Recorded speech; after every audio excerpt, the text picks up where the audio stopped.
Graça e paz, igreja. O pastor nos deu o privilégio de hoje podermos compartilhar um pouco da palavra de Deus com os demais. O mesmo está servindo a igreja do pastor Zé Carlos ali em São Luís, que vira e mexe também tem nos servido aqui, né? E aí o pastor hoje está lá, a igreja do pastor Zé Carlos está aniversariando, e ele está lá como o preleitor no aniversário daquela igreja. E ele nos deu a missão, o privilégio, a honra de poder estarmos aqui hoje à noite, né, compartilhando dos irmãos um pouco daquilo que a gente tem vivido e aprendido da palavra de Deus. E antes de mais nada, eu queria pedir que os amados abrissem as suas Bíblias no livro de Lucas, no capítulo 15. Lucas, capítulo 15, a partir do versículo 1. Lucas, capítulo 15, é uma passagem bastante conhecida de todos nós. Eu já preguei outra vez a respeito desse texto aqui, mas eu fui ler ele e Deus me deu uma palavra diferente dessa vez. Eu queria compartilhar com vocês aquilo que o Senhor compartilhou comigo através da leitura dessa palavra. Diz assim: cobradores de impostos e outros pecadores vinham ouvir Jesus ensinar. Os fariseus e mestres da lei o criticavam, dizendo: ele se reúne com pecadores e até come com eles. Então Jesus lhe contou esta parábola: se um homem tiver 100 ovelhas e uma delas se perder, o que acham que ele fará? Não deixará as outras 99 no pasto e buscará a perdida até encontrá-la? E quando a encontrar, ele a carregará alegremente nos ombros e a levará para casa. Quando chegar, reunirá os amigos e vizinhos e dirá: alegrem-se comigo, pois encontrei minha ovelha perdida. Da mesma forma, há mais alegria no céu, por causa do pecador perdido que se arrepende, do que por 99 justos que não precisam se arrepender.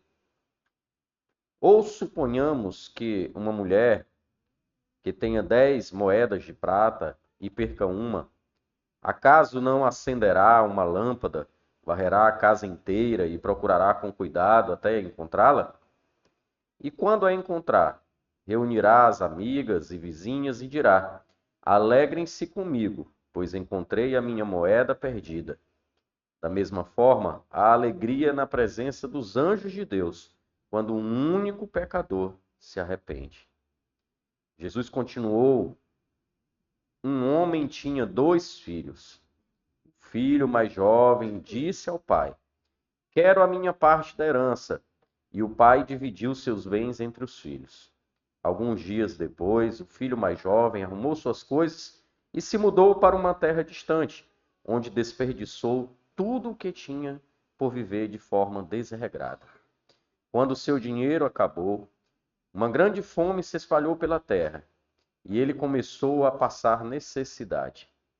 Convenceu um fazendeiro da região a empregá-lo, e esse homem o mandou a seus campos para cuidar dos porcos.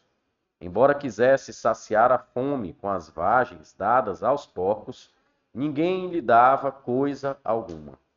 Quando finalmente caiu em si, disse: até os empregados de meu pai têm comida de sobra, e eu estou aqui, morrendo de fome.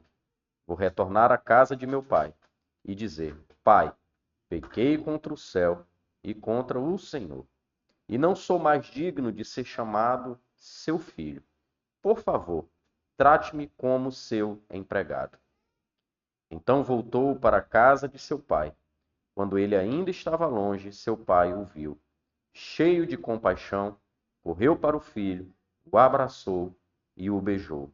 O filho disse: pai, pequei contra o céu e contra o Senhor, e não sou mais digno de ser chamado seu filho.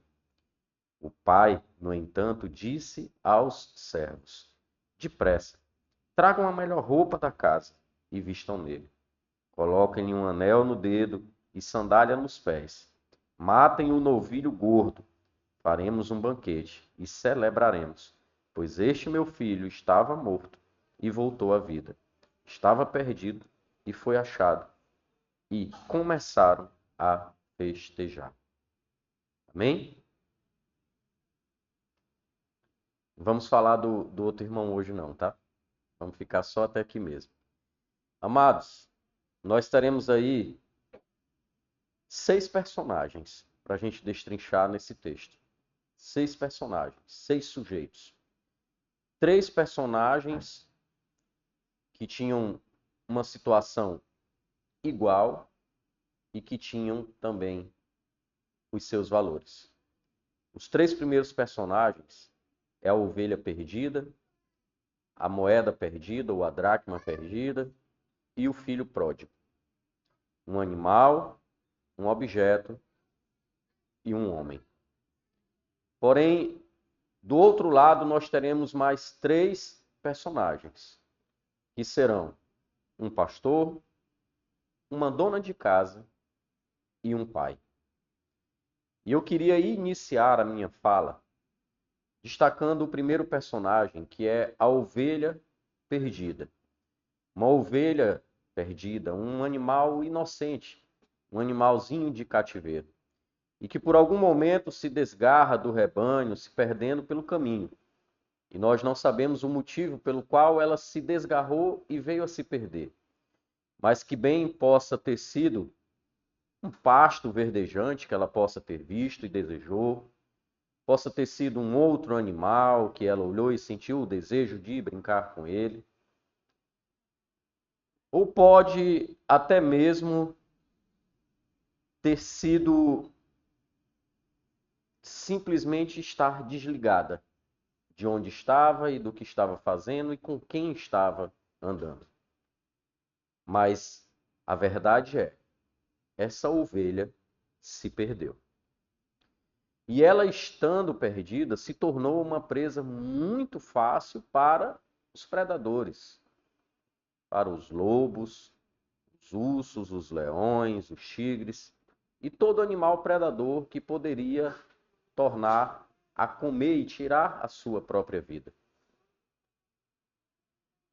Muitas vezes, amados, a gente fica se perguntando o porquê que nós nos desgarramos ou que pessoas se desgarram das outras pessoas, do seu líder, para conhecer algo novo, para ir atrás de algo novo. Na situação dessa ovelha, alguma coisa chamou a atenção dela, que ela saiu do seu trajeto. Como eu falei aqui anteriormente, pode ter sido sim algo que ela desejou comer, um pasto verdejante que ela olhou e desejou. Pode ter sido um outro animalzinho engraçado que ela olhou e sentiu o desejo de fazer amizade, de se relacionar mais próximo com aquele outro animalzinho. Ou pode ter sido simplesmente displicência, esquecimento. A preocupação que nós temos é que ela se desgarrou. E como eu disse anteriormente, isso é verdade. Às vezes nós estamos no nosso rebanho, com o nosso pastor, cuidando de nós. Mas algo lá fora nos chama a atenção e nos faz desejar, querer comer, usufruir ou até mesmo se relacionar. Coisas que aparentemente aos nossos olhos até parecem ser boas, mas que muitas vezes são ciladas do inimigo para nos tirar de perto do rebanho e da proteção do nosso pastor. Mas eu queria destacar aqui a reação daquele homem que cuidava daquelas ovelhas, daquele pastor. Na continuidade da leitura, você vai ver que ao perceber que uma de suas ovelhas tinha se desgarrado, tinha se perdido, ele apacenta as 99 e vai em busca daquela ovelha perdida. Porém, a ovelha perdida, ela ainda tinha uma situação que cooperava para o seu bem. Ela tanto podia ouvir o gritar do seu pastor, como ela também poderia gritar e ser ouvida pelo seu pastor.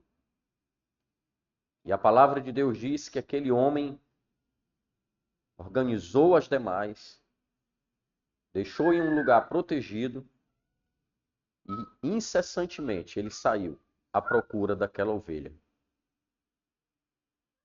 E em algum momento, pela perseverança dele, pela insistência dele, pelo amor que ele tinha àquela ovelha, ele a encontra, coloca em seus braços e traz de uma forma bastante alegre até o restante dos rebanhos. Chama seus amigos, convida seus vizinhos e faz uma grande festa, porque a ovelha que ele tinha perdido foi encontrada. Para encerrar essa primeira parte e fechar com esses dois personagens. Esta ovelha, ela estava perdida, mas ela tinha o seu valor. Porque alguém que a amava e que se preocupava com ela foi capaz de buscá-la até encontrá-la novamente. Mas uma verdade eu digo e continuo repetindo: ela estava perdida e foi achada. O terceiro personagem, o terceiro sujeito da palavra que eu quero compartilhar com vocês essa noite é uma moeda perdida. Em algumas traduções vai ser uma dracma perdida. Um objeto, né, de valor que foi perdido, diferentemente da ovelha, não por ter se desgarrado de algo, não por em algum momento ter se encontrado com alguma coisa ou ter desejado algo. Até porque um objeto, ele não tem sentimentos. Ele é um simples objeto. Nesse caso, amados, da moeda perdida, ela foi perdida por alguém. Ela foi perdida por alguém. E é uma situação ainda mais difícil, mais complicada. Porque uma moeda é um objeto e nem sabe que está perdido. Porém, a parábola diz que essa mulher, ela tinha 10 moedas. E quando ela vai conferir novamente essas moedas, ela só confere 9 e ela percebe que perdeu uma. E a reação dessa mulher, quando ela percebe que perdeu uma das suas 10 moedas, é de rapidamente acender as lamparinas, de pegar uma vassoura e de começar a varrer a sua casa, procurando constantemente, incessantemente, por essa moeda que ela havia perdido. Houve investimento da parte dessa mulher, depois de ter percebido que ela havia perdido uma de suas moedas. A palavra diz que ela acendeu uma lamparina. Lamparina naquela época era como o consumo de energia nos dias de hoje. Porque o que era utilizado para acender o fogo da lamparina era o azeite. E o azeite era algo bastante caro e valioso naquela época. Mas a parábola diz que aquela mulher não mediu esforço. Ela acende a lamparina. E depois dela ter investido daquilo que ela tinha de valor, que era o seu azeite para tocar fogo e clarear a sua casa, a Bíblia diz que agora veio um esforço da parte dela. Ela pega uma vassoura e ela começa a varrer a sua casa, até encontrar aquela dracma perdida. E o porquê que essa situação eu coloco como mais complicada, mais difícil de se dar com ela? É porque aqui foi algo que foi perdido por alguém, como eu disse. E quando é algo que se perde por causa de alguém, tem que ter depois investimento e esforço para que se possa encontrar novamente aquilo que você perdeu. A dracma perdida, amados, não é uma pessoa, é um objeto. Mas trazendo para nós, a dracma perdida pode ser algo que nós perdemos de dentro de nós mesmos. O primeiro amor, a alegria de estar na casa de Deus, de servir, de ler a palavra, de compartilhar, de louvar, de adorar a Deus, de glorificá-lo. Vocês vão ter o entendimento que dracma é algo valioso. Era uma moeda. Era o que regia o mercado financeiro da época. Então, nessa segunda parte, nós não perdemos alguém. Nós perdemos algo que já era nosso. E que, como essa mulher, a gente precisa investir do nosso tempo, trabalhar na obra. E uma terceira coisa que está nas entrelinhas, mas que é citada: organizar e limpar a nossa casa, para que possamos encontrar essa dracma perdida dentro de nós. Mas houve sacrifício, houve trabalho, disposição, perseverança. E a palavra diz que essa mulher encontra a sua dracma, convida suas vizinhas e amigos e faz também, assim como aquele homem que tinha perdido uma ovelha, uma grande festa e se alegra ao reencontrar a sua dracma perdida. Algumas vezes a gente se sente, vamos dizer assim, como costumam dizer, frios. Ah, eu estou assim, desgostoso, sem vontade de ir para a igreja, sem vontade de ir para a união de homens, para a reunião das mulheres, culto dos jovens, para o ministério de casais. Irmãos, a gente precisa ter muito cuidado com isso, porque os tropeços, as quedas, elas não vêm de uma hora para outra. Ela é um processo. Assim como essa mulher, ela teve um processo de reconstituição até encontrar aquilo que ela tinha perdido, a gente também se esfria, se distancia do Senhor aos poucos.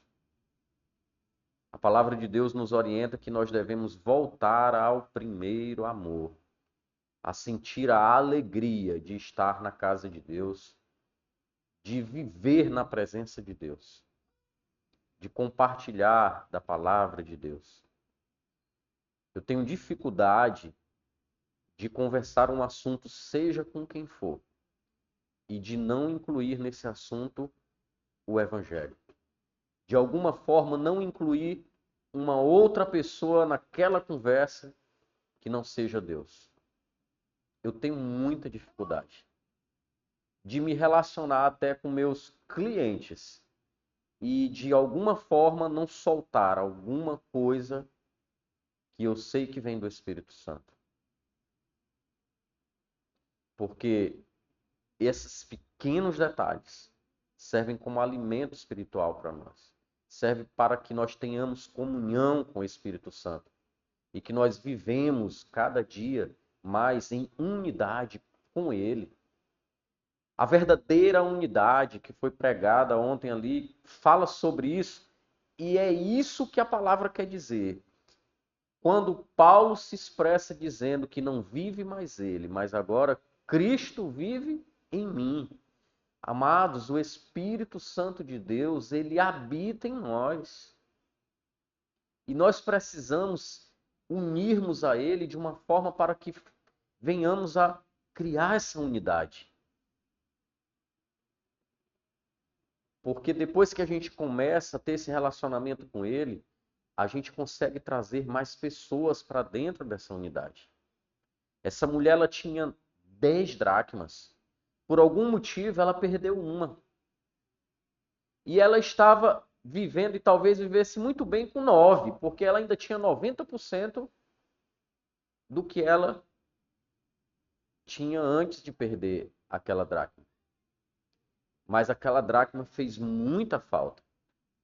E às vezes a gente está servindo com dízimo, com oferta, a gente está orando, a gente está jejuando, a gente está vindo para a igreja, mas a gente está esquecendo de viver a unidade com o Espírito Santo de Deus.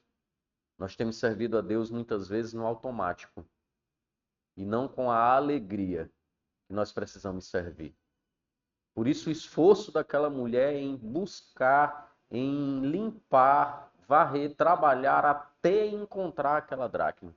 E quando ela encontra aquilo de valor, aquela coisa valiosa que ela tinha perdido, ela se alegra e festeja com outras pessoas.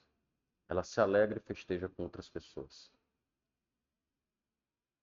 E eu queria aqui conceituar essa dracma como um dom que Deus te deu e que você talvez de alguma forma tenha perdido e não tenha percebido ainda, por causa da presença das outras 9 dracmas, que não faz te perceber que falta algo que você tinha e que não está tendo recentemente. O quinto personagem é o filho, né? E o sexto personagem vai ser o pai do filho. Esse filho ele foi criado com carinho, amor, dentro dos princípios, muito bem educado. E vocês vão entender o porquê que ele foi criado dentro dos princípios. O seu pai era um homem íntegro, justo, que o amava e que foi capaz de entregar ao filho em vida aquilo que ele tinha constituído como herança. Porque nós entendemos que, de certa forma, o que esse filho fez para esse pai foi chegar para ele e dizer assim, ó, para mim o senhor morreu, me dá logo o que é meu e deixa eu aproveitar. Nem aqui eu vou ficar, eu vou até me embora, para não ter nem que mais me relacionar com o senhor. Então, bora, pega logo aí e divide e entrega aqui a minha parte. Eu entendo que isso deve ter sido muito doloroso para aquele pai. Muito doloroso mesmo. Porque é como se uma das minhas filhas tivesse chegado para mim e tivesse me dito, olha pai, para mim o senhor morreu. Eu não quero mais viver perto do senhor. Então me dê aqui o que é de direito meu e eu vou me embora. Sem eu ter feito nada para aquilo acontecer. Mas aquele jovem, mesmo tendo sido criado com carinho, com amor, com princípios, ele resolve por sua conta própria exigir sua herança e ir embora para viver uma vida desregrada. Quando o dinheiro acaba e gera a necessidade, é aqui que eu percebo como ele foi criado com princípio. Porque ali inicia-se o arrependimento. Porque a necessidade, infelizmente, irmãos, muitas vezes é preciso para que comece a gerar dentro de nós o sentimento de arrependimento. Quão bom seria se nós sempre nos arrependêssemos por ter feito algo errado e ter reconhecido que erramos e que não iremos errar mais daquela forma. E nos arrependêssemos. Mas em muitas das situações, em muitos casos, a gente só consegue buscar o arrependimento depois que vem uma grande necessidade. E aquele jovem se encontrou, depois de ter gastado tudo que o pai dele havia dado para ele de uma forma desregrada, uma grande necessidade. E uma das necessidades que mais mexem conosco, a barriga, a fome. Olha, coisa ruim é você passar fome. Ainda mais depois de uma situação em que você sempre teve bonança. escolher do que querer comer. E de repente você chegar numa situação que você não é que você só tem aquilo para comer, né? Você não ter o que comer. Foi a necessidade daquele jovem. Que doeu muito, deve ter doído muito dentro dele, porque rapidamente ele lembrou de um dos princípios que o seu pai havia ensinado. E ele procura um fazendeiro e ele pede por um trabalho. Muitas vezes tem pessoas que usam da necessidade para justificar os seus erros e cometer até crimes. Tem gente que diz que rouba para comer porque está com fome. Tem gente que diz que mata para comer porque está com fome. E muitas outras coisas mais se faz para poder saciar a sua fome. Mas aquele jovem, mesmo vivendo uma vida desregrada, ele lembrou daquilo que ele aprendeu do seu pai. E ele pediu por um trabalho. Ele pediu por um trabalho. E aquele fazendeiro consegue até um trabalho para ele, mas que trabalho? E limpar chiqueiro de porco. E limpar chiqueiro de porco. É isso que acontece, irmãos, quando nós saímos do conforto da presença da casa do Pai para buscarmos no mundo satisfações e realizações de desejos da nossa carne. E passamos a viver vidas desregradas, sem responsabilidade, vida no pecado, ao ponto de só sentirmos e de identificarmos o erro que nós cometemos quando nós estamos em total necessidade. Eu lembro que no ano de 2004 eu tomei a minha decisão e eu tomei a minha decisão na primeira igreja batista e parecia assim que eu estava para morrer de fome e sede do evangelho, da palavra. Eu não conseguia me segurar, onde eu chegava eu pregava, eu falava do amor de Deus, daquilo que estavam falando na igreja. Eu convidava pessoas a ir para a igreja, ia assim bem fervoroso.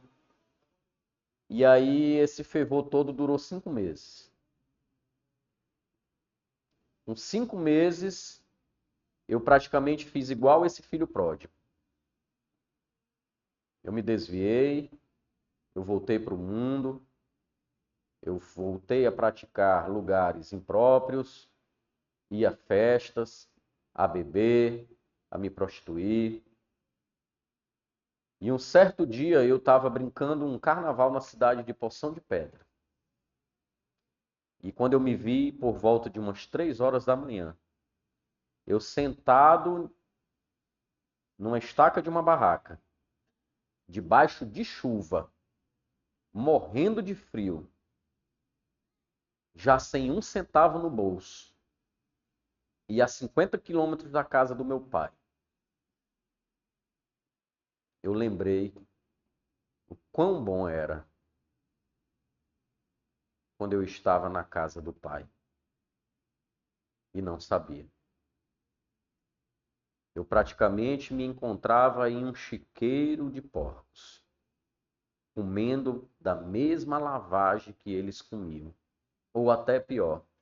Agora eu comia do meu próprio vômito, porque assim que a palavra de Deus diz que quando nós nos desviamos dos caminhos do Senhor, é como se nós voltássemos a comer agora daquilo que nós já tínhamos vomitado, porque nos fez mal. E sempre que eu leio essa parábola do filho pródigo, eu lembro desse momento que eu vivi e que eu lembrei o que eu vivia na casa do meu pai. Amados, agora eu vou falar do sexto e último personagem. Naquele dia, o Senhor me fez entender que eu não servia mais para aquele mundo, que eu agora servia somente para Ele, e que eu voltasse para casa, porque Ele estaria de braços abertos para me receber. E foi o que eu fiz. Eu não contei conversa, eu não esperei o dia amanhecer. De lá eu sentei nessa moto que eu tinha e debaixo de muita chuva eu vim embora e cheguei em casa e no fim de semana seguinte eu não aguentei, eu fui para a igreja e eu queria voltar para a casa do meu pai. E o bom é que o meu pai estava lá de braços abertos para me receber de volta. E ele me deu vestes novas. Ele colocou um anel no meu dedo, sandálias nos meus pés. Me abraçou e declarou todo o seu amor por mim, como ele tem declarado até nos dias de hoje. Me deu uma nova oportunidade, uma nova vida. Me fez eu entender que o amor dele era incondicional. E pelo fato de eu estar desviado lá no mundo, no lamaceiro do pecado, ele nunca deixou de me amar.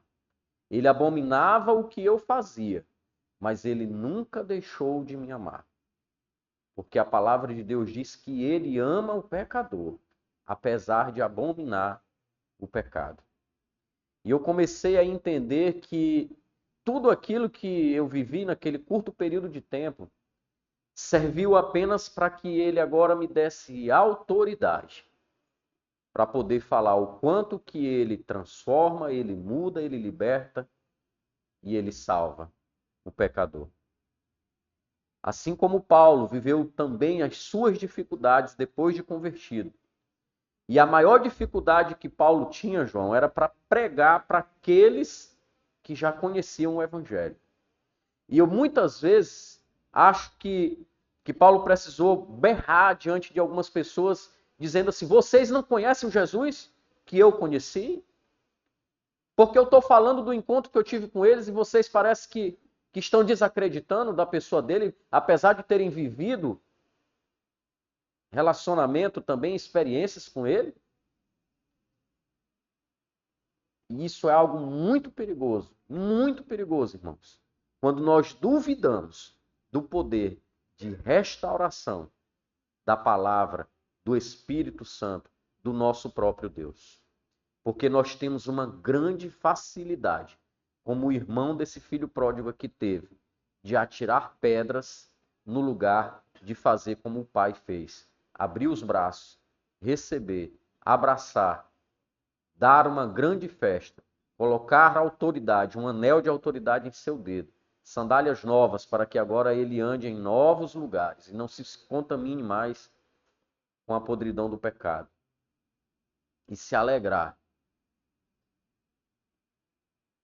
por um filho que estava perdido e que se arrependeu dos seus maus caminhos.